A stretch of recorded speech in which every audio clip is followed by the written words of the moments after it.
صلاح الدین ایوبی، مسلمانوں پہ ظلم ہوا، فلسطین میں آگ لگی اور پورے فلسطین کی گلیاں خون سے بھر گئیں۔ ایک دن کے اندر 70,000 مسلمان قتل ہوا۔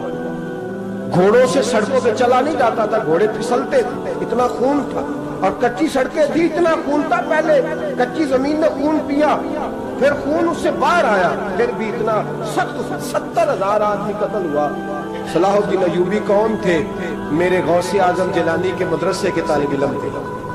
جامعہ نظامیہ مدرسہ، یہ مدرسے ہیں جنہوں نے دین کے مجاہد پیدا کیے، مدارس ہیں جنہوں نے دین کے مجاہد پیدا کر کے پوری دنیا کے اندر پھیلائے ہیں۔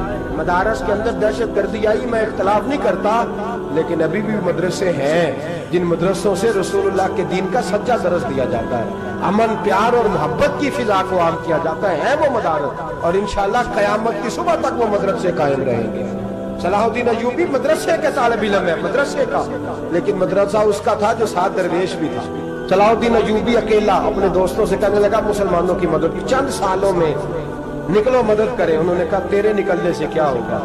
کہنے لگا میں نے نہیں نکلنا، میرے اللہ نے میری مدد کر دی ہے، میرے اللہ نے میری اٹھ باندھ کمر، کیا ڈرتا ہے پھر دیکھ خدا کیا کرتا ہے، اور میں مجھے نکلنے دے، اللہ میری مدد کرے گا۔ تھوڑا تھوڑا کر کے فوج جمع کی، کوشش کی۔ چند سالوں کے بعد اسی جگہ جہاں مسلمانوں کا خون بہا تھا، اللہ نے اسلام کا جھنڈا پھر سے بلند کر دیا۔ صلاح الدین ایوبی فاتح بن کے مسجد اقصی کے دروازے پہ کھڑا ہے۔ چند سال گزرے، عیسائیوں کا اپنا وہ ظلم ابھی یاد ہے، اور عیسائی سارے لیڈر کہتے ہیں تیاری کر لو، اب ہمارے بچے کاٹے جائیں گے، عورتیں بیوہ ہوں گی، گردنیں کٹیں گی، اب دیکھنا جتنا خون ہم نے بہایا تھا مسلمان اس سے دگنا بہائیں گے۔ صلاح الدین ایوبی گھوڑے پہ کھڑے ہیں اور پوچھتے ہیں او عیسائیوں بتاؤ تمہارے ساتھ کیا کروں؟ گردنیں جھک گئیں، جواب کوئی بھی نہیں۔ تم نے 70,000 مسلمان ایک دن میں مارا تھا، بولو تمہارے ساتھ کیا کروں؟ تم نے ایک دن میں مسلمان یوں کاٹے جیسے گاجر مولی کاٹی جاتی ہے، بولو کیا کروں؟ عیسائی کہنے لگے ہمیں اپنے ظلم یاد ہے، تشدد یاد ہے، بربریت یاد ہے، تو بہتر جانتا ہے تو نے کیا کرنا ہے۔ صلاح الدین ایوبی گھوڑے پہ فاتح کھڑا ہے، آنکھوں میں آنسو آئے، تڑپ کے رویا، کہنے لگا میں تمہارے ساتھ وہی سلوک کروں گا جو میرے مصطفیٰ نے قریش مکہ کے ساتھ فرمایا تھا، لا تثریب علیکم، جاؤ تم پر کوئی زیادتی، جاؤ تم آزاد ہو۔ اس نے کہا تو کر کیا رہا ہے؟ کہنے لگا میں کیا کروں، میں اس محمد کا ماننے والا ہوں جس نے معاف کرنا سکھایا ہے صلی اللہ علیہ وسلم، میرے پیروں میں زنجیر ہے رسول اللہ کی غلامی کی، جاؤ تم آزاد ہو۔ اس نے کہا تم آزاد ہو، لوگوں نے کلمہ پڑھنا شروع کر دیا، اشہدو ان لا الہ الا اللہ واشہدو ان محمدا عبدہ۔ سارے قبیلے کے کچھ نہ کچھ لوگ مسلمان، ایک قبیلہ رہ گیا مسلمان نہیں ہوتا۔ صلاح الدین ایوبی اپنے خیمے میں بیٹھے ہیں تو ایک بی بی آ گئی، اس قبیلے کا کوئی شخص مسلمان نہیں ہوتا۔ بی بی آئی، آگے کہنے لگی میرے 4 بیٹے جنگ میں کھو گئے، چھوٹے چھوٹے بچے جنگ میں کھو گئے، مل نہیں رہے، فوجیوں کو حکم دے مجھے میرے بچے تلاش کر کے دیں۔ صلاح الدین ایوبی نے جھٹ پٹ سر پہ امامہ باندھا، نیزہ پکڑا، سینے بند باندھا، اپنے جبے کو سمیٹا اور باہر کہنے لگی تو کدھر جا رہا ہے؟ کہنے لگا میں خود تیرے بچے تلاش کر کے دوں گا۔ صلاح الدین چند سپاہی ساتھ میں گلی گلی نکلے، گلی گلی فجر کے نکلے، اثر ہو گئی، تھک گئے، 2 نمازیں صحرا میں پڑھی، جنگل کے اندر پہنچے تو ایک کونے میں 4 بچے ایک جگہ ڈرے اور سہمے ہوئے بیٹھے ملے۔ صلاح الدین ایوبی اٹھا کے لائے، ماں کو کہنے لگے تیرے بچے ہیں، نکلا اس لیے تھا کہ میرے نبی نے فرمایا بچے جدا ہوں تو ماں کو درد بڑا ہوتا ہے، اور میرے رسول نے فرمایا تھا جب جنگ کرنے جاؤ تو کھیت برباد نہ کرنا، فصلیں تباہ نہ کرنا، بچوں کو ماں سے جدا نہ کرنا۔ فرمایا میں سوچ رہا تھا تیرے بچے کہیں میری وجہ سے جدا ہو گئے تو مصطفیٰ کو جواب کیا دینا؟ فرمایا تیرے بچے ڈھونڈ کے لایا ہوں۔ بچے ماں کے پاس آنے لگے تو ماں نے بڑے بیٹے کے منہ پہ تھپڑ مارا، کہتا اماں کیا ہوا؟ کہنے لگے تو نے سنا نہیں کہ دشمن کے بچوں کی اتنی حفاظت کرتا ہے، میرے پاس نہ جا، اس کے قدموں میں بیٹھ جا، جس نبی کے غلام اتنے سچے ہیں وہ نبی کتنا سچا ہوگا، جس نبی کے نوکر اتنے کھڑے ہیں وہ نبی کتنا کھڑا ہوگا، جا جا کے کلمہ پڑھ لے۔ مسلمانوں کی نا ایک تعداد لڑتے لڑتے لڑتے لڑتے دور چلے گئی، تاتاریوں نے قید کر لیا، 4 مسلمان تھے تبلیغ کرنے گئے، جنگ کرنے گئے، جہاد کرتے کرتے کافروں سے لڑتے لڑتے تاتاری قوم میں چلے گئے، وہاں قید کر لیے گئے تو سزائے موت کا حکم ہوا۔ 4 بزرگ تھے، سزائے موت کا حکم ہوا تو تاتاری بادشاہ جو تھا وہ بڑا خلاف تھا، بڑا سخت مخالف تھا مسلمانوں کی۔ اس نے کہا کہ ان کو جب پھانسی دینا نا مسلمانوں کو تو میرے سامنے دینا۔ اب 4 عالم ہیں، 4 صوفی ہیں، سفید داڑیاں، سر پہ امامے، پھانسی کا وقت آیا تو جو پھانسی گھاٹ ہے وہ ایک ہے، چاروں کو کٹھے پھانسی نہیں ہو سکتی۔ ایک کو کہا کہ ایک ایک کر کے ان کو پھانسی دو۔ جب پھانسی کا وقت آیا نا تو جو سب سے پیچھے صوفی تھے وہ دوڑ کے آگے آئے، کہنے لگے بادشاہ پہلی باری میری لگا پہلی۔ اب بادشاہ نے کہا ٹھیک ہے اسے لٹکا دو۔ وہ قریب آئے تو دوسرے دوڑ آئے، کہنے لگے نہیں نہیں پہلی باری میں نے زیادہ کافر قتل کیے، میرا بڑا جرم ہے، مجھے پہلے سزا دو۔ ان کو پھانسی دینے لگے تو تیسرے آ گئے، کہنے لگے نہیں یہ تو میرا قتل کرتا تھا، رستے میں بتایا کرتا، ڈھونڈ کے میں بتلاتا تھا کہ یہاں زیادہ تعداد ہے، مجھے پہلے پھانسی دو۔ تیسرے کے ساتھ بات ہو رہی تھی تو چوتھا دوڑا آیا، کہنے لگا یہ رستے بتاتا تھا، یہ تبلیغ کرتا تھا، یہ سارا کچھ کرتا تھا، لیکن کہا یہ کہتے تھے چلو واپس چلتے ہیں، میں جانے نہیں دیتا تھا، میں کہتا تھا اور کافر مارنے اور علاقے فتح کرنے، میرا جرم بڑا ہے، مجھے پہلے پھانسی دو۔ بادشاہ کہنے لگا مجھے 35 سال ہو گئے حکومت کرتے، بڑی دنیا کو پھانسی دی ہے، لوگ تو ایک دوسرے کو دھکے دیتے ہیں کہ پہلے تو جا پہلے تو جا، اور تم کیسی قوم ہو کہ ایک دوسرے پہ قربان ہو رہے ہو۔ کہنے لگا تم ایک باپ کی اولاد ہو، جاگ رہے آپ لوگ؟ تاتاری بادشاہ، کافر بادشاہ، اسلام کی مخالفت کرتے ہیں، ایک باپ کی اولاد ہو کا نہیں، ایک قبیلے کے رہنے والے ہو کا نہیں، ایک ملک کے رہنے والے ہو نہیں۔ اس نے کہا رشتہ کیا ہے تمہارا، رشتہ کیا ہے؟ بول کے کہنے لگے خدا ایک ہے، نبی ایک ہے، خدا ایک ہے اور نبی منفرد ایک ہے، اس قوم کی نقصان بھی ایک ہی، سب کا نبی اللہ بھی، قرآن بھی ایک، کیا ہی اچھا تھا ہوتے اگر مسلمان بھی ایک، یوں تو سید بھی ہو، مرزا بھی ہو، افغان بھی ہو، تم سبھی کچھ ہو، بتاؤ کہ مسلمان بھی ہو۔ فرمایا ہمارا اللہ ایک ہے، نبی ایک ہے، تو کہا پھر ایک دوسرے پہ جان کیوں دیتے ہو؟ فرمایا ہمارے نبی نے ہمیں بھائی بھائی بنا دیا ہے، بھائی کا دل نہیں کرتا اس کی آنکھوں کے سامنے بھائی چلا جائے، ہمارا دل نہیں کرتا پہلے مجھے دے پہلے مجھے دے۔ بادشاہ کہنے لگا تمہارا جذبہ مجھے متاثر کر گیا، جاؤ میں تم چاروں کو آزاد کرتا ہوں، تمہیں آزاد کرتا ہوں۔ میرے دوستو یہ رنگ تھا، دیکھیں نا، یہ اس دھرتی نے نظام دیکھا ہے نا، اس فلک نے پہلی بار دیکھا، اس زمین نے پہلی بار، اور میرے حضرت صاحب فرمایا کرتے تھے زمین تڑپ کے روئی، اس نے پہلی دفعہ دیکھا۔ احد کا میدان ہے، 3 صحابہ تپتی ہوئی زمین پہ زخموں سے چور چور پڑے ہیں۔ حضرت انس بن نضر رضی اللہ تعالیٰ عنہ پانی کا پیالہ لے کے پہنچے، ایک زخمی سے کہا تجھے پانی پلانا ہے، تو کہنے لگا میرے زخم تھوڑے ہیں، وہ جو ساتھ پڑا ہے اس کے زخم گہرے ہیں، پہلے اسے پانی پلا دے، یا اسے دے دے۔ اس کے پاس پہنچے تو وہ کہنے لگا وہ مجھ سے پہلے گرا تھا، اس کا زخم زیادہ گہرا ہے، اسے پانی پلا۔ تیسرے کے پاس گئے تو کہنے لگا چوتھا تڑپ زیادہ رہا ہے، اس کی عمر زیادہ ہے، میں تو جوان ہوں برداشت کر لوں، بڑھاپے کی وجہ سے نڈھال ہو گیا، پہلے اسے پانی پلا۔ چوتھا کہنے لگا 5ویں کے پاس جا، 5واں کہنے لگا 6ٹھے کے پاس جا۔ حضرت انس بن نضر کہتے میں رو پڑا، میں نے کہا محمد کی غلاموں، رسول نے تمہیں کیسا جذبہ دے دیا ہے، زبانیں پیاس سے باہر ہے لیکن تمہاری اخوت مرتے دم تک قائم ہے۔ کہتے میں 7ویں کے پاس گیا تو کہنے لگا اگر 6 قربانی دے سکتے ہیں تو مجھے خود غرض نہ سمجھ، میں نے نہیں پانی پینا، جا پہلے کے پاس لے جا۔ کہتے میں پہلے کے پاس آیا تو روح پرواز کر گئی، دوسرے کے پاس آیا تو روح پرواز کر گئی، میں 7ویں تک آیا تو انتقال کر گئے۔ کہتے ہیں پانی کا پیالہ میں نے اٹھایا اور میں نے زمین پہ رکھا تو میں نے کہا پانی کھوا رہنا، محمد کے غلام مر تو جاتے ہیں پر ایک دوسرے کا خیال بڑا رکھا کرتے ہیں، کھوا رہنا یہ مر جایا کرتے لیکن ایک دوسرے کا درد۔ میرے دوستو لٹا ہوا برما، روتے ہوئے مسلمان، سسکیاں اور آہیں لیتی ہوئی مائیں پوچھتی ہیں اے خاصا اے خاصان رسول، وقت دعا ہے، امت پہ تیری آ کے عجب وقت پڑا ہے۔ وہ دین جو بڑی شان سے نکلا تھا وطن سے، پردیس میں وہ دین آج غریب الغربا ہے، فریاد ہے اے کشتی امت کے نگہباں، بیڑا یہ تباہی کے قریب آن لگا ہے۔ اور کیا خوبصورت جملے کہے تھے کہ نبی پاک صلی اللہ علیہ وسلم نے، حضور نے فرمایا تھا میرا مومن ایک جان کی طرح ہوتا ہے، ایک جان کی طرح ہوتا ہے، ایک کو تکلیف ہو جسم کے ایک حصے کو سارا حصہ پریشان ہوتا ہے۔ فرمایا یہ ایک مکان کی طرح ہے، ایک اینٹ دوسری اینٹ کو مضبوط کرتی ہے۔ فرمایا یہ مضبوط لوگ ہیں، یہ مضبوط لوگ۔ حضرت عمر فاروق کا زمانہ ہے، ایک آدمی نے سیری بھیج دی ایک گھر میں بطور تحفہ، قحط کا زمانہ تھا، گوشت ملتا نہیں تھا، جانور، ایک آدمی نے سیری بھیج دی ایک آدمی کے گھر میں۔ اس نے کیا کیا؟ اس نے اپنی بیوی سے کہا ہماری تو خیر ہے، ساتھ والا پڑوسی زیادہ غریب ہے، ادھر نہ بھیج دے، یہاں گندم امیر شہر کی ہوتی رہی خراب اور بچی کسی فقیر کی فاقوں سے مر گئی۔ کہا ساتھ والے پڑوسی کے گھر سے میں کئی دنوں سے بھوک کی آوازیں، وہاں بھیج دے۔ اس کے گھر گئی تو اس کی بیوی شوہر کو مشورہ دیتی ہے، کہتی ہے میرے بچے تو دلیر ہیں، ساتھ والے کے چھوٹے ہیں، وہ گزارا نہیں، ادھر نہ بھیج دے۔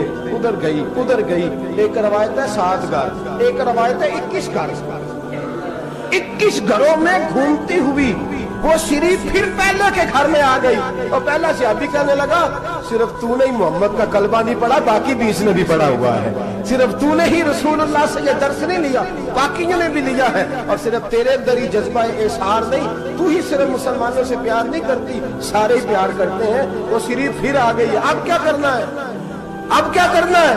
امام نبوی نے لکھا ہے، وہ کہنے لگی کرنا کیا ہے؟ پکاؤں گی میں اور کھائیں گے 21 گھر، پھر بھی اکیلے نہیں کھائیں گے، پکاؤں گی میں اور کھائیں گے 21 گھروں کے مطابق شوربہ پکا، اور پھر برتن میں ڈال کے وہ بی بی ایک کے گھر کا دروازہ کھٹکھٹاتی ہے، کہتی ہے مصطفیٰ کے غلاموں نکلو باہر اور کھاؤ، اس لیے کہ جس نبی نے مجھے پیار کا حکم دیا اسی نے تمہیں بھی پیار کرنا سکھایا ہے، یہ رنگ چشم فلک نے سکھایا ہے۔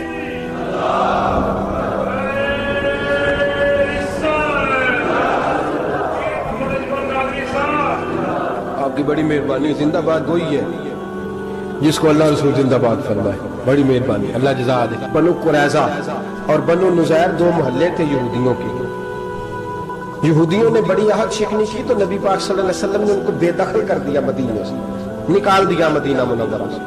یہودی نکل گئے مدینہ طیبہ سے، تو جب وہ نکل کے جا رہے تھے تو ان کے مکان، ان کے باغ، ان کی جائیدادیں بچ گئی۔ نبی پاک علیہ السلام نے انصار مدینہ کو پہلے بلایا، جاگ رہے ہیں نا آپ لوگ؟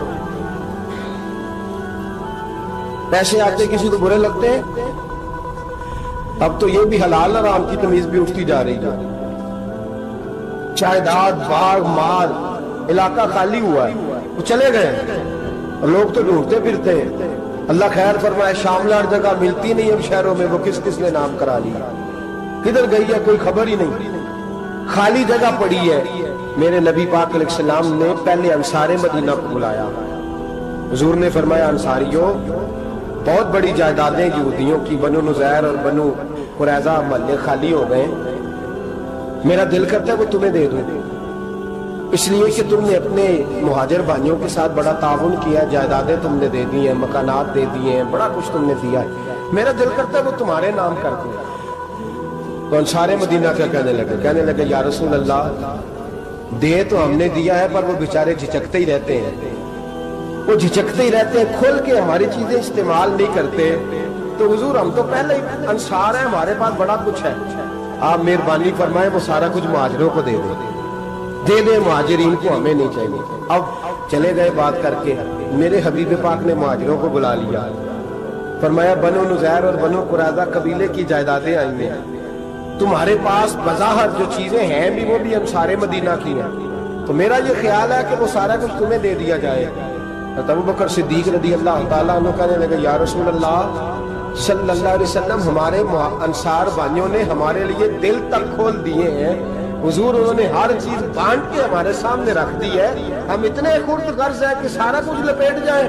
کہا حضور ہمارے پاس جو مکان ہے وہ ہے، ہم کاروبار کر رہے ہیں، تجارتیں کر رہے ہیں، مزدوریاں کر رہے ہیں، ہم انشاءاللہ اور بنا دیں گے، آپ یہ ہماری طرف سے ہمارے انصار بھائیوں کو گفٹ کر دیں، آپ انہیں دے دیں۔ میرے حبیب کی آنکھوں میں آنسو آ گئے، میرے نبی پاک علیہ السلام رو پڑے، یا رسول اللہ آپ کیوں روتے ہیں؟ فرمایا تمہارا یہ بھائی چارہ قائم رہا تو اللہ اسلام کو بڑی قوتیں عطا فرمائے گا، اللہ طاقتیں دے گا اسلام کو اگر تمہارا یہ رنگ قائم رہا، یہ انداز۔ میرے غلاموں تمہارے یہ طور طریقے، ایک بھائی کہتا ہے دوسرے کو، دوسرا کہتا ہے تیسرے کو۔ عرض یہ کرنے جا رہا تھا کہ رسول کریم صلی اللہ علیہ وسلم نے یہ پیغام دیا امت کو، فرمایا دیکھیں نا کتنے بڑے لفظ ہیں۔ یہ نہیں فرمایا دوزخ میں جائے گا، یہ نہیں فرمایا کہ اسے جہنم کی سزا ملے گی۔ میرے نبی نے فرمایا میں اسے مومن مانتا ہی نہیں، میں اسے مسلمان اپنا مانتا ہی نہیں۔ حضور کسے؟ فرمایا جو پیٹ بھر کے کھاتا ہے اور اس کا ہمسایہ بھوکا سو جاتا ہے۔ میں مومن ہی نہیں مانتا۔ سزا تو تب ملے گی نا کہ جب میں کسی سزا کا اعلان کروں۔ میں مانتا ہی نہیں، وہ میرا ہے ہی نہیں، خود پیٹ بھر کے کھا رہا ہے، ہمسایہ اس کا بھوکا، میں نہیں مانتا۔ انما المؤمنون اخوہ، مومن بھائی بھائی، میں مانتا ہی نہیں اسے۔ اور میرے حبیب پاک اتنے بڑے لفظ حدیث میں اور کہیں نہیں ملیں گے، آپ کو اتنے بڑے جملے کہیں نہیں ملیں گے۔ میرے نبی پاک نے فرمایا اللہ کہے گا قیامت کے دن، کون؟ اتنے بڑے لفظ حدیثوں میں ملتے نہیں جتنے یہ ہیں۔ حضور نے فرمایا رب فرمائے گا بندے سے کہ میں تیرے پڑوس میں بھوکا تھا، تو نے مجھے روٹی کیوں نہیں کھلائی؟ کون کہہ رہا ہے؟ اللہ کہہ، میں بھوکا تھا تو نے روٹی نہیں دی، میں ننگا تھا تو نے کپڑا نہیں دیا، میں پیاسا تھا تو نے پانی نہیں پلایا، میں بیمار تھا تو تیمارداری۔ یا اللہ نہ تو کھاتا ہے، نہ پیتا ہے، نہ کپڑا پہنتا ہے، نہ تو بیمار ہوتا ہے، لا تاخذہ سنۃ ولا نوم، تجھے بیماری آتی نہیں، اونگ نیند نہیں آتی، میرے مالک تو میرے پڑوس میں تھا۔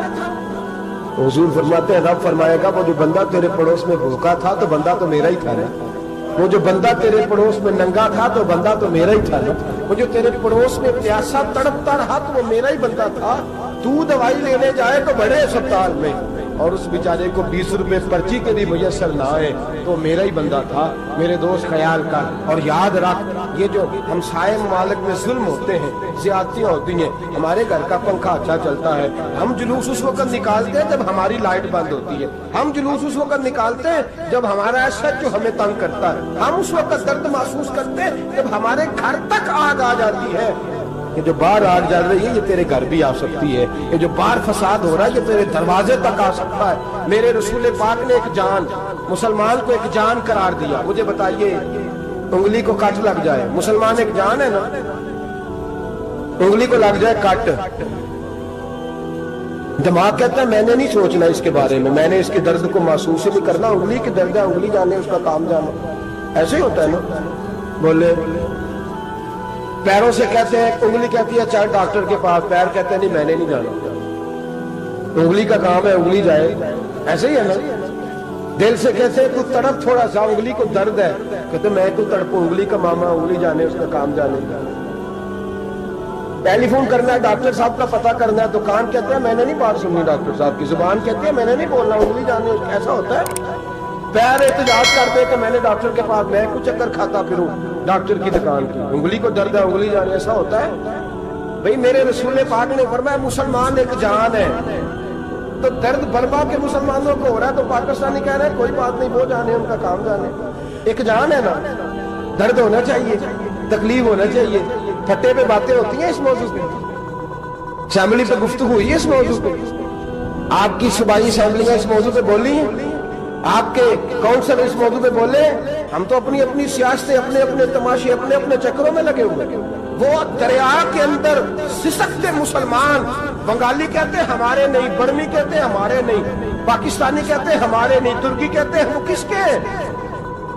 وہ کس کے ہیں؟ وہ اللہ کے بندے ہیں، محمد عربی کے غلام ہیں صلی اللہ علیہ وسلم۔ لیکن میرے دوستوں کیا ہمیں کیا غرض ہے، وہ جانے ان کا کام جانے۔ یہ جب تیرے پیروں تک آگ آئے گی پھر تجھے پتہ چلے گا یہ بڑی سخت آگ ہے۔ آج جس کافر نے برما پر عرصہ دراز تنگ کیا، مسلمان تھوڑے تھوڑے مفاد لینے کی خاطر نا، بنو عباس اور بنو امیہ کی جنگ چل رہی تھی، بنو عباس جو تھے وہ غالب آ گئے، بنو امیہ جو تھے ان کی حکومت ختم ہو گئی، تو عیسائیوں نے بنو امیہ سے کہا کہ ہم تمہارے ساتھ تعاون کرتے ہیں، ہم تمہارے ساتھ تعاون کرتے ہیں اور بنو عباس پہ غلبہ پا کے تمہیں حکومت دلاتے ہیں۔ بنو امیہ بڑی جدوجہد کر رہے تھے بادشاہی کے لیے، لیکن انہوں نے کہا کہ ہم لڑ رہے ہیں، کوشش کر رہے ہیں، لیکن ہمیں کسی کافر کی مدد کی ضرورت نہیں، ہم جتنا مرضی لڑیں لیکن کافروں کے ہاتھوں بنو عباس کو مروانے کو ہم تیار نہیں ہیں۔ میں خبردار تمہارا آپس کا معاملہ ہے، ہم خود نمٹ لیں گے، تمہیں اجازت نہیں دیتے تم اندر کودو اور کود کر کے تم فسادات پیدا کرو اور مسلمانوں کے اندر تقسیم کرو۔ میرے دوستو، مسلمان کو سوچنا چاہیے، سوچ بڑی رکھنی چاہیے۔ گھر کی جنگ سے نکل آ، اب بہو ساس کے جھگڑے سے باہر آ جا، اب محلے کی سیاست چھوڑ کے باہر کا سوچ۔ اب اسلام کو تیری حاجت ہے۔ اب پوری دنیا جب مسلمان کو دیکھے نا، فیس بک یوز ہوتی ہے، اس پہ نوجوان جب اسلام کی بات کرنے لگے گا، اس پر جب بڑا اسلام کی بات کرنے لگے گا، پوری دنیا میں پیغام جائے گا کہ مسلمان اب جاگنے لگا ہے، مسلم خابیدہ بیدار ہونے لگا ہے، اب اس کی آنکھیں کھلنے لگی ہے، اب یہ اپنے مذہب کی بات کرتا ہے، اب یہ اپنے ملک سے، صوبے سے، برادری سے نکل کر بولتا ہے، اب یہ کہتا ہے کہ بازو تیرا توحید کی قوت سے قوی ہے، اسلام تیرا دیش ہے، تو مصطفی ہے، اب یہ بڑی سوچ رکھتا ہے، اب یہ عالمی بات کرتا ہے۔ میرے دوستو، ہمارا تو حال یہ ہے، امام اعظم ابو حنیفہ کا فتویٰ ہے، آپ فرماتے ہیں جو مولوی عالمی حالات سے باخبر نہ ہو وہ جمعے کی تقریر نہ کرے، وہ مسلمانوں کی رہنمائی نہیں کر سکتا۔ عالمی حالات سے جو خبردار نہ ہو، تو جس کو چھٹی ہو جائے تو نے ختم نہیں پڑھا، دوڑ جا مسجد سے، تو ختم نہیں پڑھتا ہمارے، تجھے پتہ ہی نہیں تو کہاں رہتا ہے، بھاگ جا۔ وہ عالمی حالات میں بات کرے گا، تو بیچارے کو تو پتا ہے میری سویرے چھٹی ہو جانی، سیاست کا لفظ چھیڑا نہیں تو میں گیا نہیں۔ یاد رکھے، وہ جو بیداری ہے، وہ جو اعلیٰ ظرفی ہے، وہ جو بڑی سوچ ہے، وہ جو ملت کی سوچ، وہ جو قومیت کی سوچ ہے، وہ جو آگے بڑھنے کا زاویہ ہے، وہ تو اندر اقبال کہتے ہیں گلا تو گھونٹ دیا اہل مدرسہ نے تیرا، گلا تو گھونٹ دیا اہل مدرسہ نے تیرا، تجھے تو مدرسے والوں نے پلیٹ پکڑا دیا ہے کہ جا سویرے لنگر کٹھا کر کے لا اور دوپہر کو روٹیاں مانگ کے لا اور دیکھ آج مرا کون ہے، ختم کس کا پڑھنا ہے، تو گلا تو گھونٹ دیا اہل مدرسہ نے تیرا، اب کہاں سے آئے گی صدا لا الہ الا اللہ، تو گھونٹ دیا تیرا گلا، تو کیسے بڑی بات کرے گا؟ بڑی بات کے لیے بڑی سوچ چاہیے، بڑی تگودو چاہیے، بڑی کوشش چاہیے، بڑا حوصلہ چاہیے۔ مسلمان چھوٹی چھوٹی لڑائی میں، چھوٹی چھوٹی جنگ میں، ایک دکاندار دوسرے دکاندار سے لڑ رہا ہے، گلی والا دوسری گلی والی سے لڑ رہا ہے، محلے والا محلوں پہ اعتراض، ایک شہر میں رہنے والے میں نے دوسرے محلے پہ اعتراض کرتے دیکھا۔ یقین کریں، ایک شہر میں رہنے والے، علاقے میں بسنے والے کہتے ہیں بھائی توبہ ہے اس محلے تو اللہ ہی بچائے، لا حول ولا قوت۔ وہ جو تقسیم در تقسیم کی سوچ ہے، اس نے چھوٹے چھوٹے ٹکڑوں میں مسلمانوں کو بانٹ دیا ہے، چھوٹی چھوٹی تقسیم ہے، چھوٹا چھوٹا ہمارا مزاج ہے، چھوٹی سوچ ہے، بڑی سوچ کی بات سنیے۔ صلاح الدین ایوبی، جاگ رہے ہیں نا آپ لوگ؟ تو آخر حضرت صاحب ایڈی وڈی گل چھیڑ چھڑی ہے، یہ مطلب ہی کون نہیں، کنے برما جانا ہے تو کنے مدد کرنی ہے، میں تو بھائی فریضہ سر انجام دے رہا ہوں۔ میرے نبی نے فرمایا برائی کو یا ہاتھ سے بدل، ہاتھ سے نہیں بدل سکتا تو زبان سے تو بولنا، تو میں معذور ہوں، کمزور آدمی ہوں، ہاتھ سے بدلنے کی طاقت نہیں رکھتا، تو دوسرے درجے پہ تو مجھے عمل کرنے دو نا، اثر کرے نہ کرے سن تو لے میری فریاد، نہیں ہے داد کا طالب یہ بندہ آزاد، رونے تو دو، تڑپنے تو دو، آہیں تو بہانے دو، سسکیاں تو لینے دو، مار کھائیے تو تڑپنے تو دو۔ وہ قرآن پاک برما میں پابندی لگی ہے تو میں یہاں سوچنے لگا ہوں کہ وہاں تو پابندی لگی ہے، یہاں پہلے لوگ کوئی نہیں پڑھی، معاذ اللہ تعالیٰ حالات دن پہ دن مسلمانوں کے لیے ایک ایک کر کے، افغانستان میں جو آگ لگی تھی پھر وہ عراق میں بھی لگی، پھر وہ لیبیا میں بھی لگی، پھر وہ مصر میں بھی لگی، پھر وہ یمن میں بھی لگی، سعودی عرب میں دھماکے ہوئے، میرا دل تڑپا ہے، مجھے پریشانی ہوئی، میں بچے پاس تھے، میں بڑا ڈسٹرب ہوا، میں نے کہا یار یہ ہمارا سب کا اجماعی عقیدت کا مرکز ہے، ہم کم از کم 1000 اختلاف کے باوجود کہا کرتے تھے کہ عرب میں امن ہے یار، وہاں سکون ہے، وہاں دکانیں کھلی چھوڑ کے لوگ چلے جاتے ہیں، وہاں بھی فساد ہونے لگا، وہاں بھی آگ بڑھ گئی ہے، لیکن ہم صرف چھوٹی چھوٹی کر کے جب آگ بجھانے کی کوشش کریں گے اس وقت آگ نہیں بجھے گی، جب ہر آدمی اپنے پیالے میں پانی لے کے آئے گا، ہر شخص اپنے گھر کی نل چلائے گا، ہر شخص نلکا چلائے گا اور پانی نکال کے یہ آگ بجھائے گا، تب یہ آگ بجھے گی۔ ہر آدمی کو کردار سوچ بڑی کرے،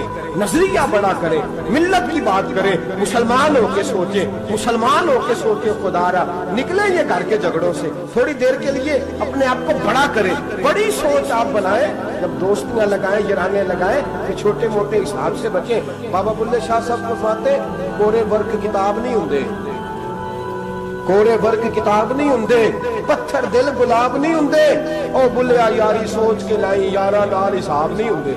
پھر ذرا نکلے اس حساب کتاب سے باہر، بلیا یاری سوچ کے لائیں یارا نال